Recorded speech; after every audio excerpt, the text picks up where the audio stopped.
കൂട്ടുകാരെ, എല്ലാ കൂട്ടുകാർക്കും വീണ്ടും വരുന്നവനായ നമ്മുടെ കർത്താവായ യേശുക്രിസ്തുവിന്റെ നാമത്തിൽ എൻ്റെ സ്നേഹവന്ദനം.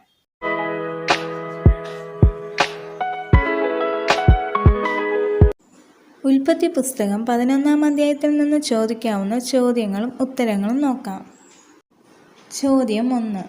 യഹോവ സർവ്വഭൂമിയിലെയും ഭാഷ കലക്കി കളഞ്ഞത് എവിടെ വച്ച്? ഉത്തരം ശിനാർ സമഭൂമിയിൽ വച്ച്. അടുത്ത ചോദ്യം, ബാബേലിൻ്റെ പഴയ പേര്? ഉത്തരം ശിനാർ. അടുത്ത ചോദ്യം, ബൈബിളിൽ രേഖപ്പെടുത്തിയിട്ടുള്ള ആദ്യത്തെ ഇഷ്ടിക നിർമ്മാണം എവിടെയാണ്? ഉത്തരം ശിനാർ ദേശത്ത്.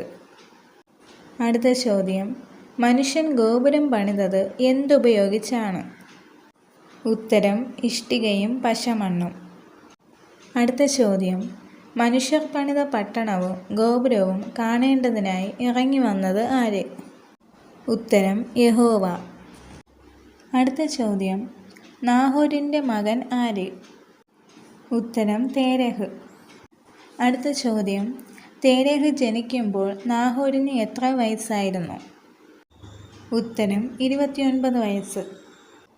അടുത്ത ചോദ്യം, അബ്രഹാമിൻ്റെ പിതാവിൻ്റെ പേര്? ഉത്തരം തേരഹ്. അടുത്ത ചോദ്യം, നാഹോരിൻ്റെ ആയുഷ്കാലം എത്ര? ഉത്തരം 119 സംവത്സരം. അടുത്ത ചോദ്യം, അബ്രഹാമിൻ്റെ ഭാര്യയുടെ പേര്? ഉത്തരം സാറ. അടുത്ത ചോദ്യം, അബ്രഹാമിൻ്റെ ജന്മദേശം എവിടെ?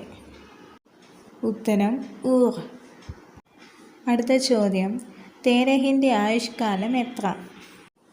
ഉത്തരം 205 സംവത്സരം. അടുത്ത ചോദ്യം, തേരഹ് മരിക്കുന്നത് എവിടെ വച്ച്? ഉത്തരം ഹാരാനിൽ വച്ച്. ഇവിടെ ചോദിച്ച എല്ലാ ചോദ്യങ്ങൾക്കും അതിൻ്റെ റെഫറൻസും കൂടെ ഉൾപ്പെടുത്തിയിട്ടുണ്ട്. ആർക്കെങ്കിലും സംശയം എന്തെങ്കിലും ഉണ്ടെന്നുണ്ടെങ്കിൽ നിങ്ങൾക്ക് ബൈബിൾ നോക്കി റെഫർ ചെയ്യാവുന്നതാണ്. അടുത്ത് നമുക്ക് 12-ാം അധ്യായത്തിലെ ചോദ്യോത്തരങ്ങളുമായി പിന്നെയും കാണാം. ദൈവം നിങ്ങളെല്ലാവരെയും ധാരാളമായി അനുഗ്രഹിക്കട്ടെ. ആമേൻ.